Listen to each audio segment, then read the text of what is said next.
Olá pessoal, tudo bem? Sejam bem-vindos a mais um vídeo e hoje seguiremos tratando do tema ônus da prova. A teoria do ônus da prova é muito importante. Sustenta uma análise correta dos institutos jurídicos, garante uma atividade prática adequada e sucesso nas demandas dos casos concretos.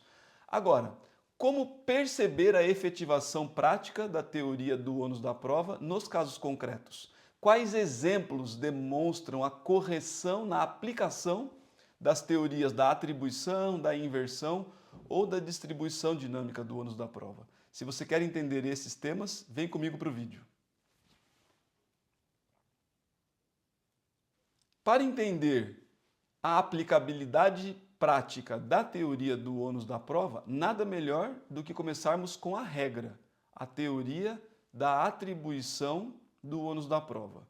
E eu selecionei aqui um tema que nos permite perceber tanto o ônus do autor quanto o ônus do réu, que é o tema da equiparação salarial. E nós faremos essa análise a partir de um trajeto que eu denomino de círculo mínimo de análise de um caso concreto.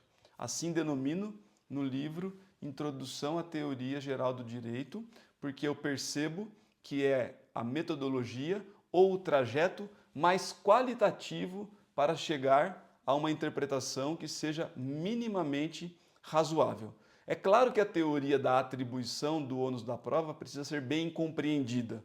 Assim, eu os convido, se vocês ainda não passaram pelo vídeo 1 do ônus da prova, a voltar naquele vídeo e assistir todas as explicações que eu faço a respeito da teoria do ônus da prova a partir dos artigos 373 do CPC e 878 da CLT.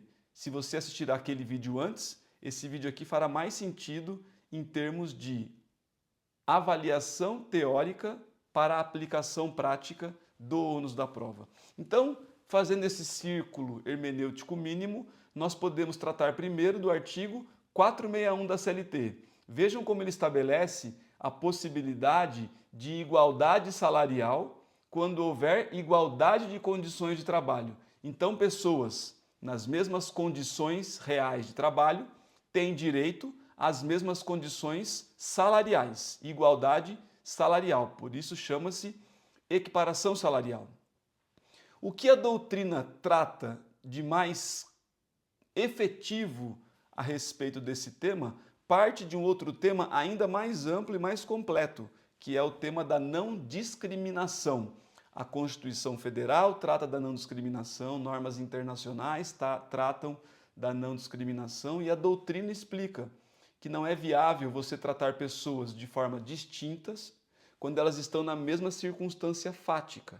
Se não houver nenhum fator de discrimen que justifique esse tratamento desigual, você deve igualar as condições. É por isso que o artigo 461 vai dizer: a todo trabalho de igual valor, de igual condições, deve corresponder igual salário. Então percebam como o texto do artigo 461, conjugado com a explicação teórica do que seja a discriminação mais ampla, para chegar à discriminação mais específica, que é a da discriminação salarial, explica bem os motivos, os conceitos, a natureza jurídica e as circunstâncias que envolvem esses elementos. E aí, nós podemos partir para a análise da jurisprudência. A súmula 6 do TST vai ter uma passagem bastante específica e ela lida aqui, você pode perceber de forma expressa, com a atribuição do ônus da prova para o réu nos fatos impeditivos, modificativos e extintivos da equiparação salarial. E o que fica implícito então? Que não sendo nem modificativo, nem extintivo, nem impeditivo do direito, o ônus da prova é do autor. Então é uma boa perspectiva em que você consegue perceber naturalmente tanto a aplicabilidade da atribuição do fato constitutivo do direito do autor, que quer igualar o seu salário a de algum paradigma indicado por ele na petição inicial, e a perspectiva da atribuição do ônus da prova ao réu, quando os fatos são impeditivos, modificativos ou extintivos da pretensão do autor. Porque lembrem-se, né? O réu pode só se limitar a rejeitar o fato constitutivo da petição inicial, os trabalhos não eram idênticos. O ônus fica para o autor. Mas o réu também pode opor a pretensão do autor, outros fatos que oponham então e busquem extinguir, modificar ou impedir a pretensão do réu. Eu já pagava o mesmo salário, extinção, recibo, cadê esse recibo? Existia uma condição pessoal muito específica ali que levou o paradigma a ter maior salário, então ele tinha mais tempo de contrato, muito mais do que o autor. Então percebam como a súmula 6 é uma boa perspectiva jurisprudencial de como interpretar a legislação ao lado da doutrina que lida com esse tema. O outro tema que eu quis trazer à discussão trata da teoria excepcional, que é a teoria da inversão do ônus da prova. Se você ainda não assistiu, eu o convido a assistir o segundo vídeo gravado aqui no canal sobre ônus da prova, que lida com as duas teorias excepcionais, inversão do ônus da prova e distribuição dinâmica do ônus da prova. Lá eu explico de forma bastante detida e elucidativa como essas duas teorias surgem, em que elas estão pautadas, quais são os critérios de aplicabilidade material e os elementos formais de aplicação pelo juiz. Aqui eu trago para a nossa análise prática o tema dos controles de ponto quando são invariáveis. Quando os controles de ponto são aquilo que na vida corrente se chama de britânico. Então vamos tratar da súmula 338 do TST. Mas como o trajeto mais elucidativo, mais claro e mais objetivo em termos de qualidade de estudo é o círculo metodológico, vamos à lei, vamos à doutrina e vamos à jurisprudência, certo? Primeira coisa importante, artigo 74 da CLT atribui ao empregador que tem um número maior do que X empregados trazer controle de ponto de forma obrigatória para o processo. Então imagine que um trabalhador entra com o processo e pede horas extras. Obrigação atribuída por lei para o réu trazer os controles de ponto, as marcações de horários formalmente realizadas durante a relação contratual. O réu traz esse cartão de ponto. Então o que o réu faz quando ele traz o cartão de ponto é se desincumbir dessa obrigação. 74 fixa a obrigação, o empregador traz o cartão de ponto. Muito bem, até aí tudo certo? O ônus seria do autor de suplantar, de superar a veracidade descrita no cartão para tentar, pela primazia da realidade, provar que a jornada era maior do que aquela que o cartão descreve. Normal, até agora, teoria da atribuição, tudo no ordinário. Agora, justamente a expressão ordinário é que leva a doutrina para entendermos, pode ser tanto a doutrina filosófica de Miguel Reale, quanto várias doutrinas de natureza civil ou trabalhista. Elas dizem assim como um brocardo, geralmente. O ordinário se presume, o extraordinário se comprova. Então, o que quer dizer isso? Que tudo que acontece repetidamente na vida social, a gente presume. E o que só acontece de vez em quando, em condições muito específicas, muito excepcionais, você precisa provar que aquilo aconteceu, porque aquilo não é a regra da vida, então não é o presumível. Quando, então, você lida com um cartão de ponto, que tem marcações de horários invariáveis, então entrada todo dia 7, 7, 7, 7, 7, 7, 7, saída todos os dias 16, 16, 16, 16, 16.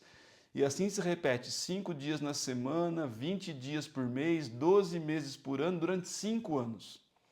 Então você se pergunta, como diz a doutrina do Miguel Reale, perguntem ao ser humano médio. É ordinário presumir que um trabalhador nunca se atrase, nunca saia mais cedo, nunca entre mais tarde, nunca saia um pouquinho antecipado, mas sim que ele está sempre certinho, entrando às 7, saindo às 16? Se você perguntar para o ser humano médio, a resposta provável é: esse cartão marcando 7 horas em ponto, 16 em ponto, não parece o ordinário da vida. Então foi assim que a doutrina disse: o ordinário se presume, o extraordinário se comprova, e nós, se fizermos a transposição dessa doutrina para os cartões de ponto invariáveis, ficaremos então com a impressão de que aqueles cartões não são válidos. É aí que chegamos então na súmula 338, foi quando o TST disse: os cartões de ponto invariáveis não valem como meio de prova. A reclamada precisa comprovar que eles são válidos, porque a presunção é que eles não são. Então vejam como a súmula 338 inverte o ônus da prova.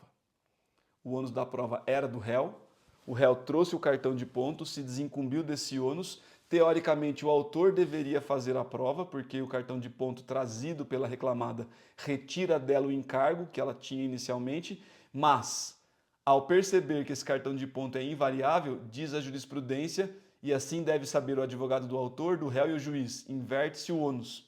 Perceba como ali posicionou as partes no ônus da prova, entregou para o réu a obrigação de fazer a juntada do cartão e ao autor a obrigação de fazer prova contra o cartão, mas ao perceber que o cartão é invariável, manda inverter o ônus da prova, dizendo, olha, é muito difícil para o autor fazer prova contra documentos elaborados, guardados e anexados na defesa pelo réu, e além do mais, não é ordinário se presumir que esses cartões invariáveis por meses, anos a fio, sejam o ordinário da vida. Então, o ônus continua sendo do réu, que mesmo juntando o cartão de ponto, tem que provar que eles são verdadeiros. Inverte-se o ônus da prova.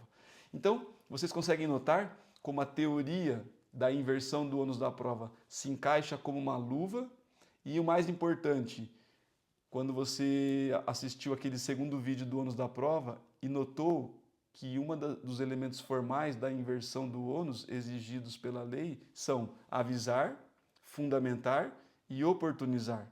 Então a súmula 338 já faz tudo isso. Ela já avisa que o cartão de ponto britânico invariável não é ordinariamente presumível como correto, já oportuniza que o advogado da reclamada ou do reclamante, percebendo essa circunstância, tenham já conhecimento prévio de qual é a solução jurisprudencial esperada e já oportuniza que eles produzam as provas diante de um cartão como esse. Aplicabilidade teórica numa relação prática. Percebe como é muito importante ter uma boa contextualização teórica nessa metodologia que eu chamo de mínima no livro Introdução à Teoria Geral do Direito? Vai à lei, texto da lei, percorre a doutrina que trata desse tema de modo qualitativo, se houver alguma jurisprudência, agrega a análise e aí vai ao seu caso concreto. É assim que você se torna um jurista muito mais qualitativo. Obrigado e até o nosso próximo vídeo.